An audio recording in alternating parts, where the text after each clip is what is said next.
A mendon se rrezikon tashmë ky zhvillim një përshkallëzim tjetër më të gjerë rajonal?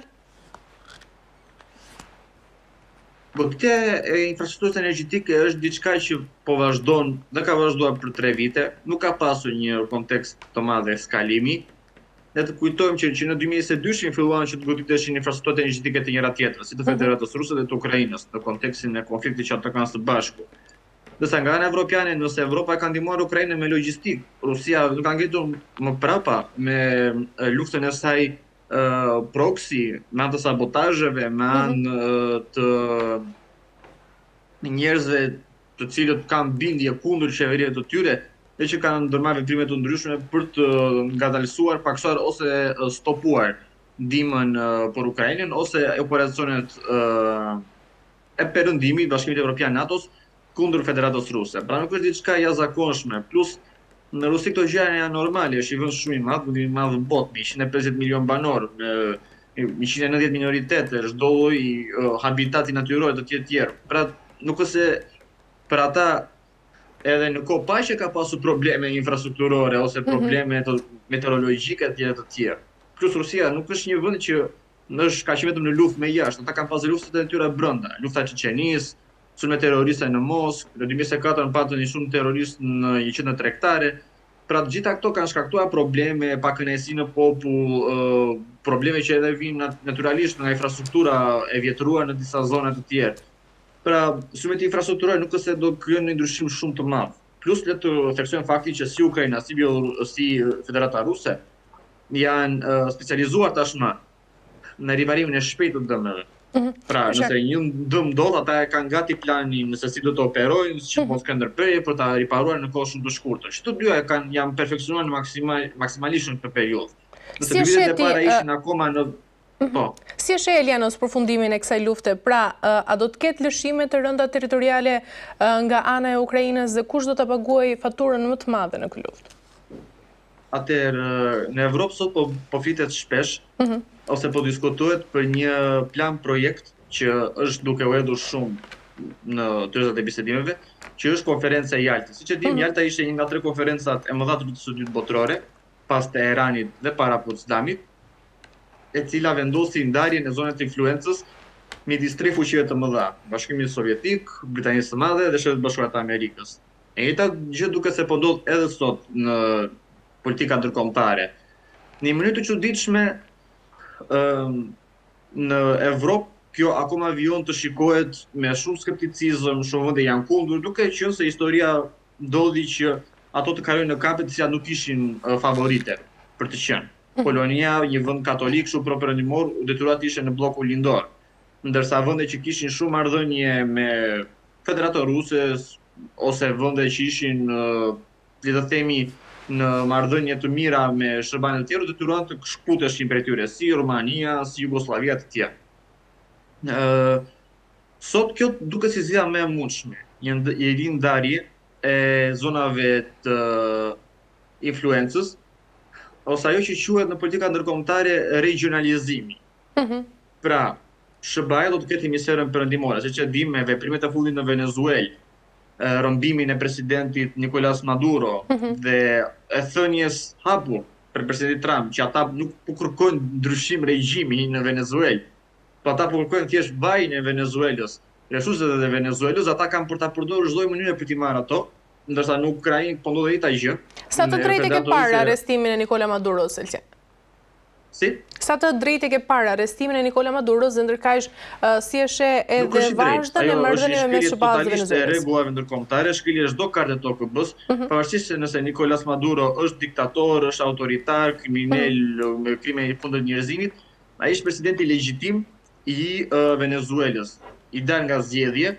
Dhe ky veprim, ky lloj operacioni i tipit CIA ose i bazohen në doktrinën Monroe, është jo vetëm një shkelje që është dënuar nga gjithë komuniteti ndërkombëtar, por edhe një tregues i qartë që rregulli ndërkombëtar më nuk funksionon. Në Evropë sot po çarkullon shumë fort një shprehje në të cilën karta ndërkombëtare e të drejtave të njeriut, ligji ndërkombëtar i Kombeve të Bashkuara është thjesht për të dobtit, për vulnerablit, nuk është për të superfuqit. Rusia e theu, i mori sanksione, sot vijon ende të vijoj me plan projektin objektivat e saj. SBA po e thyen gjithashtu, le të kujtojmë që SBA e ka thyer gjithmonë, po ka përdorur pretendime të ndryshme, si për shembull demokracia, të drejtat e njeriut. Në këtë kontekst, Hondurasi, Panamaja, Kuba, Vietnami, Afganistani, Iraku, Libia, të gjitha këto dështime totale të SBA-s në anën ushtarake, luftra të stërgjatura, miljarda të hedhura dhe me qindra mijëra viktima, ka treguar që ligji ndërkombëtar nuk funksionon. Dhe evropianët sot vetë ndodhen përballë kësaj situate, ku Trumpi ka bërë që dy objektivat e tjera janë Kuba, për të cilës një Rubio është vetë kubanes, pjesëtar Marco Rubio është vetë kubanes në origjinë, brezi të dytë kubanesëve në SBA, e ka bërë të qartë që Kuba ka përqen pas Venezuelës dhe së bashku me Kolumbinë, dhe së treti është Grenlanda. Pra, sot Evropa, për shkak të neglizhencës së saj kundër SBA-s, për shkak të faktit që ne evropianët, edhe shqiptarët vetë, janë kaq ideologjikisht për shkak në Shqipëri Woodrow Wilsoni, konferenca e paqes e tjerë, okej, dodhi, kemi bërë pjesën tonë, por kjo nuk duhet vazhdojë pafundësisht, të një mirënjeve e pafundme dhe mbyllje sysh, pasi nesër ke për të qenë ti. Dhe kjo po tregohet, nëse ti mbyllet syt para asaj që Amerika bën në Amerikën Latine, në Vietnam, në Irak, në Afganistan, në Libi, dhe sot kur amerikanët janë për të hyrë në Groenland, kush do të ka përthënë që ata këto vazhdojnë në tej? Çfarë do të ndalon të amerikanët ta bëjnë luftën e dy botërore që të hynin dhe në Island, pasi zona jonë e sigurisë. Për të nëse ata pushtojnë Kanadan, që ata kanë bërë që ne do ta kemi Kanada si shteti 51. Çka ka për të ndodhur? Dhe ata sot Evropa po mblidhet dhe thot ose po i turpenton faktin që ne do të dakordojmë, do marrim kemi për të marrë masa. Dhe asnjë mas nuk ka për të marrë, ne të gjithë e dimë çfarë ka për të ndodhur. Nëse amerikanët shkelin në Groenland, ka për të çuar një flamur dhe ka për të qenë fund i historisë. Ndërsa çfarë po ndodh në këtë kontekst? Pra, siç e thash, kjo thyerje e vazhdueshme e ligjit ndërkombëtar, kjo vjesë injorimit të çdo norme ndërkombëtare, me thënë që ligji supozohet të rregullojë gjërat, jo të përkeqësojë gjërat, dhe kthimi interpretimi ligjeve se si është dëshira jon, po sjell atë që, siç e thash, regionalizimi ka përqen e vetmja zgjidhje për të mos shkuar në një luftë botërore. Tret, e cila ka përqen fatale, ne gjithë e dimë. Pra, Amerika e ka bërë që hemisfera perëndimore, Amerika e Veriut, Amerika Qendrore dhe Amerika e Jugut janë zonë e saj, dhe ajo ka për të vendosur përdor në çdo lloj mënyre dhe ka për të mbrojtur në çdo lloj mënyre kundër faktorëve të saj. Rusia ka bërë po ashtu të qartë që ish Bashkimi Sovjetik pa Republikat Balltike, me Azinë Qendrore, Kaukazin, Ukrainën dhe Bielorusinë është zonë e saj, dhe ata nuk do të lejojnë as edhe një ndërhyrje në këtë zonë, të përdorin dhe forcën, si rasti i raketave Arieshnik. Në Kina njëkohësisht duke bërë të një gjë, India njëkohësisht duke bërë të një gjë, mbi Oqeanin Indian dhe botën hinduse.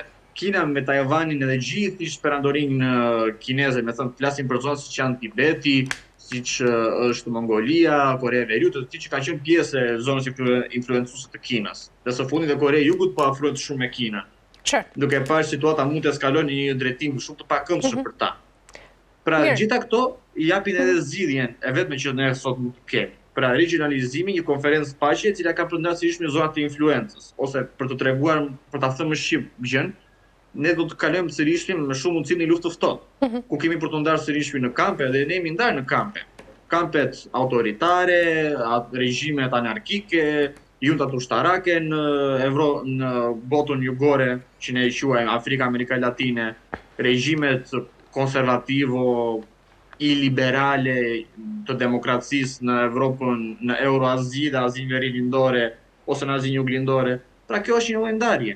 Dhe aktualisht në Evropë dhe në çështjet akademike, kjo shikohet se vetmja zgjidhje për të rritur një lloj stabiliteti. I këndshëm i pakëndshëm, duhet sot pranohet që bota globaliste ka dështuar, regjimi ose le të themi politikat liberalo sociale, pro-perëndimore të tjerë integruese kanë dështuar, njerëzit janë të pakënaqur, po kalon në katastrofë gjithçka, dhe vetmja gjë që duket se duhet ta kthejë gjën ose që po e mban gjën në vit, është një regionalizim, krijimi i blloqeve dhe i zonave të influencës, se secili është i lumtur. Në anën tonë bëjnë çfarë të duan, në anën e tyre ata bëjnë çfarë të duan. Dhe këtë është ajo që dhe Rusia dhe Amerika po kërkojnë sot. mos ndërhyni dhe ne do të ndërhyjmë.